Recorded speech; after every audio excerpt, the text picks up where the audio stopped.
नमस्कार, आप देख रहे हैं न्यूज प्लस 21। मैं हूं आपके साथ ललिता चक्रधारी। दिल्ली से कांग्रेस हाईकमान द्वारा छत्तीसगढ़ की 2 राज्यसभा सीटों पर 2 बाहरियों राजीव शुक्ला और रंजीत रंजन को प्रत्याशी बनाए जाने के विरोध में आज जनता कांग्रेस छत्तीसगढ़ ने पूर्व विधायक एवं कैबिनेट मंत्री जेसीस के केंद्रीय संसदीय बोर्ड के सदस्य एवं आयुर्वेद चिकित्सक डॉक्टर हरिदास भारद्वाज को राज्यसभा के लिए अपना प्रत्याशी बनाया है। डॉक्टर हरिदास भारद्वाज ने आज जनता कांग्रेस के तीनों विधायकों रेणु जोगी, धर्मजीत सिंह एवं प्रमोद शर्मा की उपस्थिति में छत्तीसगढ़ विधानसभा पहुंचकर अपना नामांकन दाखिल किया।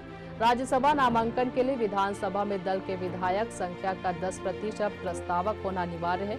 जनता कांग्रेस छत्तीसगढ़ के तीनों विधायकों यानी पार्टी के 100% विधायकों ने डॉक्टर हरिदास भारद्वाज के प्रस्तावक के रूप हस्ताक्षर किए और नामांकन के दौरान उपस्थित रहे। इस अवसर पर जेसीसी के वरिष्ठ नेता पूर्व विधानसभा उपाध्यक्ष तथा लोरमी विधायक धर्मजीत सिंह ने कहा कि कांग्रेस पार्टी 3 करोड़ छत्तीसगढ़ वासियों में किसी भी राज्यसभा भेजती तो हमें उससे कोई आपत्ति नहीं थी। ये उनका आंतरिक विशेषाधिकार है, लेकिन इस तरह कांग्रेस हाईकमान द्वारा दिल्ली में दरबार लगाकर 2 बाहरी प्रत्याशियों को थोप देना स्थानीय कांग्रेस नेताओं की गरिमा और 3 करोड़ छत्तीसगढ़ वासियों की योग्यता का अपमान है। जनता कांग्रेस छत्तीसगढ़ के राज्यसभा प्रत्याशी डॉक्टर हरिदास भारद्वाज ने अपने वक्तव्य में कहा कि मैं हार जीत के लिए या किसी राजनीति के लिए नहीं बल्कि छत्तीसगढ़ के मान सम्मान को बचाने के लिए अपना नामांकन दाखिल कर रहा हूं।